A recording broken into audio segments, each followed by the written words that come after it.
Perkenalkan, nama saya Felistia Sepidadata Meranasiratri, NIM 1813421.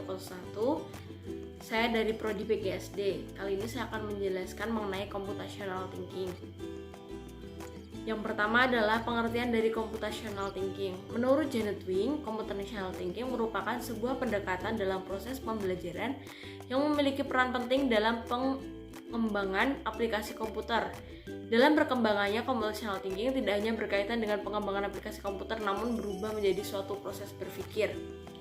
Jadi dengan computational thinking itu sendiri bertujuan untuk melatih kita mengerjakan soal-soal yang sulit menjadi lebih mudah dan cepat dengan jawaban yang tepat.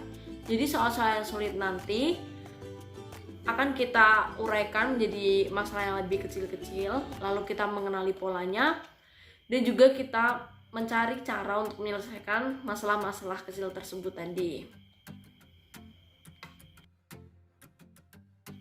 Berikutnya terdapat 4 pilar dalam computational thinking. Yang pertama ada dekomposisi, merupakan memecah masalah yang lebih besar atau kompleks menjadi masalah yang lebih kecil. Dan yang kedua ada pengenalan pola, yaitu mencari atau menemukan pola kesamaan antara masalah maupun dalam masalah tersebut. Dan yang ketiga ada abstraksi, yaitu fokus pada informasi penting saja dan membuang atau mengabaikan informasi yang kurang penting. Dan yang keempat ada algoritma, membangun langkah-langkah atau solusi terhadap masalah.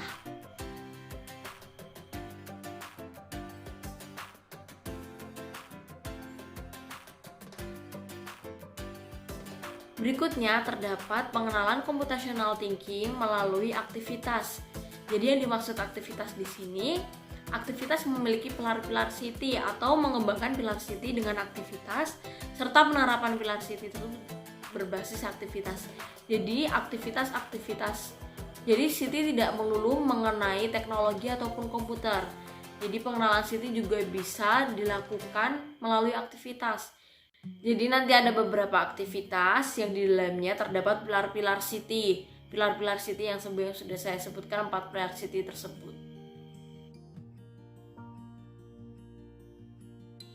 Berikutnya pengenalan computational thinking melalui analisis data. Analisis data yang pertama ada exploratory, yaitu mencari latar belakang dari data tersebut. Dan yang kedua ada inferential, mengujikan teori terhadap data. Yang ketiga prediktif, menganalisa kemungkinan yang akan terjadi kedepannya itu bagaimana. Preskriptif, kombinasi antara deskriptif dan juga prediktif. Dan berikutnya ada correlation, memahami apabila ada suatu perubahan dalam variabel dapat mengubah kejadian. Correlation itu juga merupakan keterkaitan antara variabel yang satu dengan bagian-bagian yang lainnya. Dan yang terakhir ada causation. Causation merupakan sebab akibat, keterkaitan sebab akibat antara variabel yang satu dengan yang lainnya. Jadi apabila variabel ini kita rubah, apakah kejadiannya akan berubah atau tidak.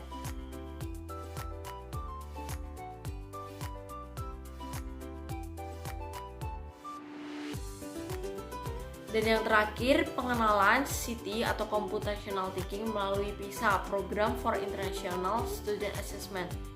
PISA merupakan salah satu cara mengukur keberhasilan siswa pendidikan tingkat dasar sampai dengan menengah di bidang sains, membaca, dan matematika yang berumur sekitar 15 tahun. PISA membagi kemampuan siswa menjadi 6 level. Yang level pertama, mengingat kembali apa yang sudah diajarkan. Level kedua, menjelaskan yang telah dipelajari dengan bahasa sendiri. Level ketiga, menerapkan yang telah dipelajari untuk pemecahan masalah. Level keempat, mampu mengurai permasalahan untuk diselesaikan dengan metode yang telah dipelajari. Level kelima, mampu menentukan kesesuaian dan keunggulan metode tertentu dalam menyelesaikan permasalahan. Dan level yang keenam, mampu berpikir abstrak dan merancang metode baru. Level 1-3 disebut dengan kemampuan berpikir tingkat rendah atau low order thinking skills. Dan sedangkan level yang ke-4-6 disebut dengan kemampuan berpikir tingkat tinggi atau high order thinking skills yang mencakup kemampuan analisis, sintesis, evaluasi, dan kreativitas. Sekian penjelasan dari saya mengenai computational thinking. Apabila ada kesalahan kata, mohon dimaafkan. Terima kasih.